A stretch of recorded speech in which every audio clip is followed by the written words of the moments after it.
Assalamu alaikum warahmatullahi wabarakatuh. Walaalayaal waa casharkeennii maxaan ku dhahdayay tobanaad weeye.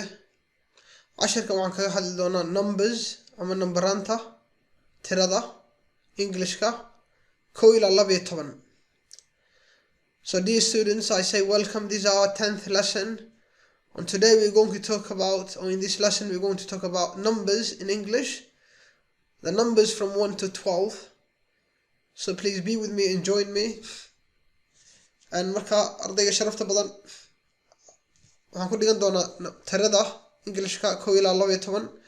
marka akhriska dhawqa baro, sida loo qorana baro. waxaan ku dhahday waxa laga doonayaa nambarantan 12 inaad dhawqooga garanayso, qoraalkoogana aad barato.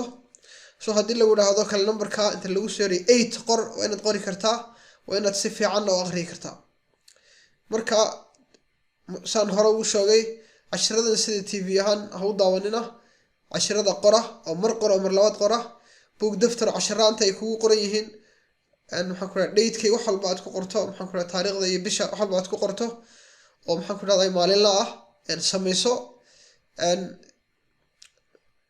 si fiican u fadhiiso, sariirta ku dul dhigan, adigoo maxaan ku radaa fasal ahaan ka soo qaad inaad class ku jirto, ama aad fasal maxaan ku jirto aad wax baranayso.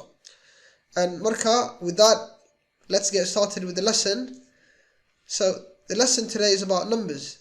We're going to learn numbers from 1 to 12. So the first number is 1. So 1 is how we write 1. 1 is O-N-E, 1. 2, 2, 2, 2. 2 is T-W-O, 2. marka 1 waa kow, waa hal weeye, saad arkaysaan. 2, 3, 3, 3, 3 waa T-H-R-E-E, T-H-R-E-E, 3. 4, 4, 4. The spelling is 4, F-O-W-R, 4, F-O-U-R, 4. 5, 5, 5, F-I-V-E, F-I-V-E, 5.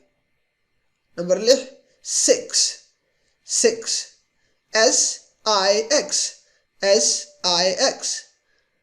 Number 7, 7, S-E-V-E-N,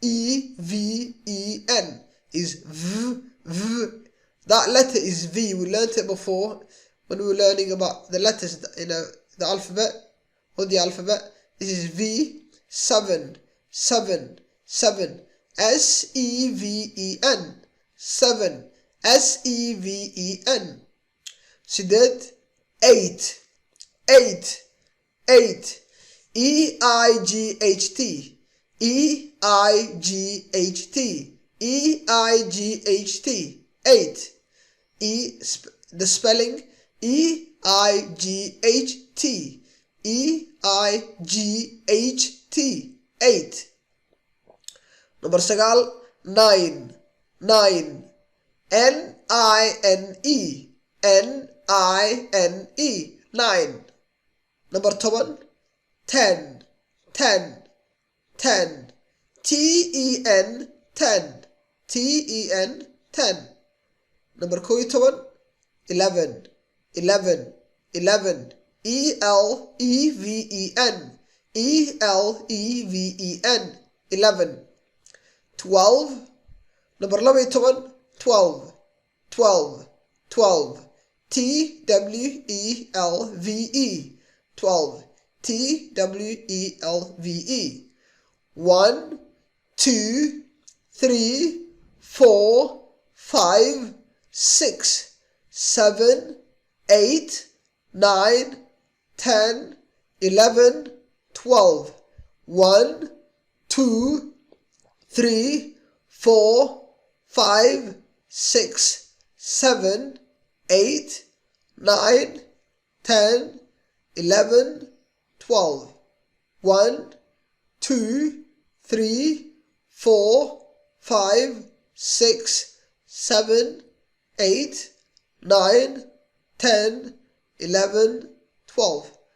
And dear students, our lesson is over.